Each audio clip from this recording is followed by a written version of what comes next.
Alright, so today I'll kind of show you how I did a zip line in my backyard. It's kind of an easy way to do it without too many the expensive parts, but let me just show you here. So it's about 75 feet long. I've got it to the tree over there. I'll walk down there in a minute, and then just attach it to the stump of an old ash tree I had on this end. The easiest way to do it is, so I went with 5/16 cable.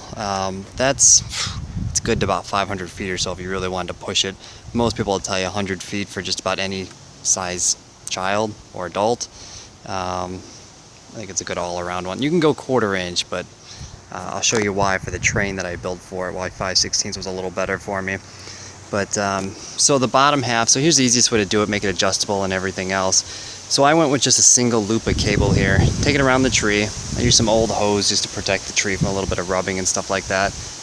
And then go ahead and loop it around on both ends. So make yourself 2 loops, crimp them together, put those through a little carabiner here, use the ones that screw together. You can go with stainless steel if you want to leave it outdoors all the time. And then go ahead and get yourself a turnbuckle, that'll be your tensioner. And then on this side, just loop it through another one of these eye hooks, another little twist on carabiner here. And then get yourself a few clamps that you can screw over to keep the tension on. Now, the one way to do it, save yourself all this work, is you get a come along, you can leave it out here. Those are probably, I don't know, 50 or 60 bucks, and you can self-tension it as you go. But I leave mine out year round, and I just didn't want that to sit out here and rust all the time. So this works fine, if you pull on this real tight, you bring the tension here, you loosen the turnbuckle all the way out when you do it, tighten it up, and then use a wrench to tighten the turnbuckle, and you can take the tension out. I've only done it maybe 2 or 3 times, from the kids getting on it and stretching the cable a little bit, and I really haven't done it ever since. But I leave it out year round, so this has been like 2-3 years now, and there's almost no corrosion or anything. So aircraft cable is pretty good stuff.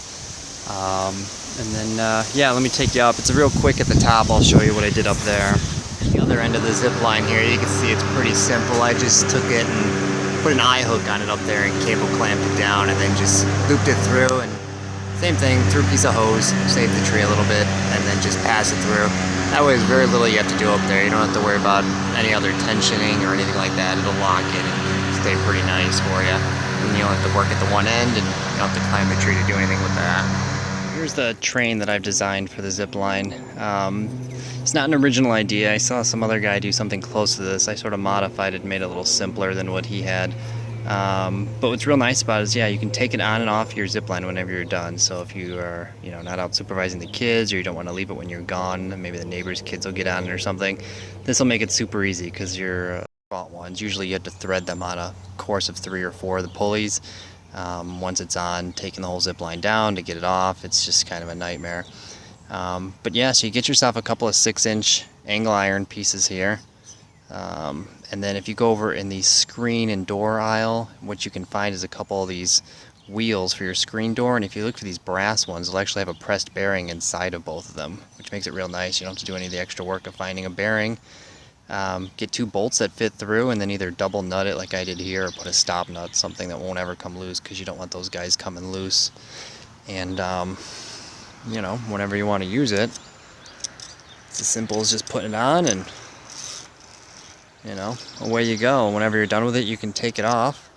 And what's nice about this is you can add all sorts of accessories to make it easy. So my brother sort of used an idea like this. I'll maybe make a video when my kids get a little bigger how he did it, but he just took some handlebars off of like a bike with a couple of bolt assemblies and a bracket. He just welded 2 handlebars coming out the side so that he could take it on and off. His kids are a bit bigger. I'll show you here in a minute the attachment I made for my younger kids right now, which sort of makes it pretty versatile. So you can see, so after you've hooked your train on, you get one of these C-hooks here, one of the screw type ones, big enough that when the jaw is open, it'll just slide between these 2 brackets and clamp right on. And then when you close it, obviously there's no way this train's ever going to come off of here. Not like it would with weight, but sometimes when the kids don't always get to the bottom, they let go of it and it springs up. So this will keep it from the whole train just springing right off the cable and hitting somebody else. But you go ahead and put that on. I put another little one here just to get a little bit of a pivot out of it.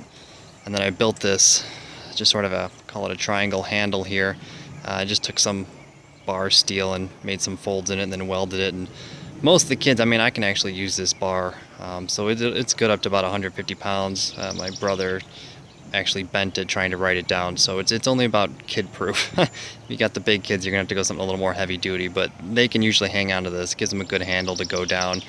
And then you know, for my 2-year-old and the younger kids, I got 2 little clamps here that's hooked onto this rope that you put in the little divots of the bar, and it just goes down to a, you know, child swing, and he loves it. As long as there's someone at the bottom to catch him, he's no problem with it.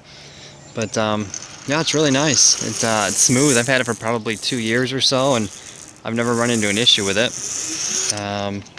Works great, and then whenever you're done, you just take the train off. The whole thing goes inside. You don't have to readjust your cables or do anything with them. You can leave all that out year round and never tension them again. So it's kind of just a real simple way of doing it, at least for a starter, to give you a good proof of concept how well your zip line's going to work, and then you can decide if you want to go fancier from there or add more attachments on here for your kids, depending on if you want like one of those swings that they can just sit on that's on a rope. I mean, you could easily attach something like that too. So enjoy. It's a lot of options.